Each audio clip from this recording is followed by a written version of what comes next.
Every time you sit down to plan a lesson or draft an email with AI, you likely find yourself typing out the exact same background information, formatting rules, and stylistic preferences you used yesterday.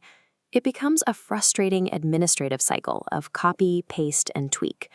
There is a direct correlation between this repetition and the quality of your output. As prompt fatigue sets in, we start writing shorter, vaguer instructions. And when the instructions get vague, the AI's responses degrade into generic, unusable filler. We can fix this by building an AI toolkit. Instead of typing out heavy blocks of text every time, we can break those instructions apart and save them as reusable prompt templates, known as AI skills. Grading a math quiz requires an entirely different set of rules than drafting a newsletter. Trying to cover all those bases with a single generic prompt simply doesn't work for professional educators. This flowchart illustrates the first step, task-specific prompting. When an AI is trying to be a general assistant for everything, the output gets tangled. We need to create completely separate sets of instructions for individual tasks, like grading assessments versus writing parent emails. If we expand that single node, we move away from a vague request like help with year 6.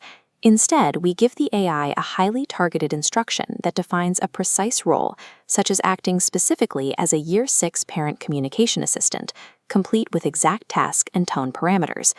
The most common mistake teachers make during setup is falling into the mega prompt trap. This happens when you try to stuff lesson planning, grading rubrics, and email drafting all into one overloaded skill. Narrowing the AI's job description prevents the model from processing conflicting rules. When the instructions are highly specific, you get high-quality, specialized outputs. Once you have a specific task, you need to ground the AI in your local reality. This is context-rich prompting, where we attach foundational reference documents directly into the saved skill. Looking at this diagram, we have a standard text prompt entering the AI. But AI models don't automatically know your school's behavioral policies or state standards.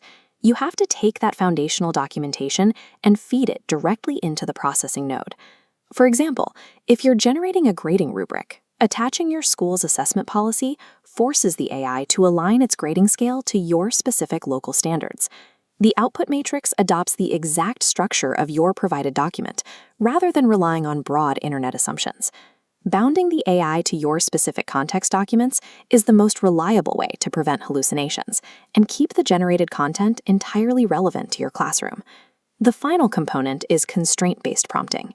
This means setting strict, non-negotiable rules about exactly how the AI's output must be structured and laid out.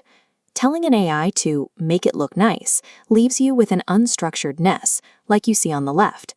On the right, explicit structural constraints, like a mandatory table or a strict time allocation, snaps raw data exactly into the format you require. This creates a predictable format every single time.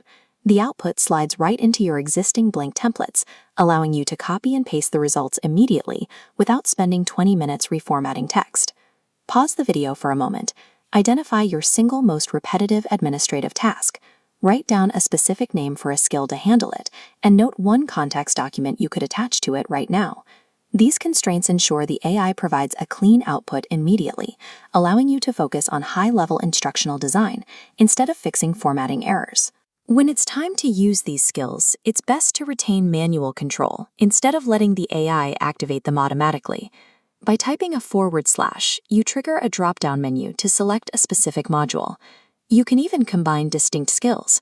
Triggering a reading and a rubric skill together merges them to produce a single, complex output.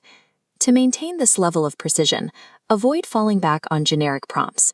Always attach context documents and keep your hands on the steering wheel instead of letting AI guess what you want. Setting up your AI toolkit takes a little work up front, but transforming prompt engineering from a daily chore into a one-time setup returns hours of time and full instructional control back to you.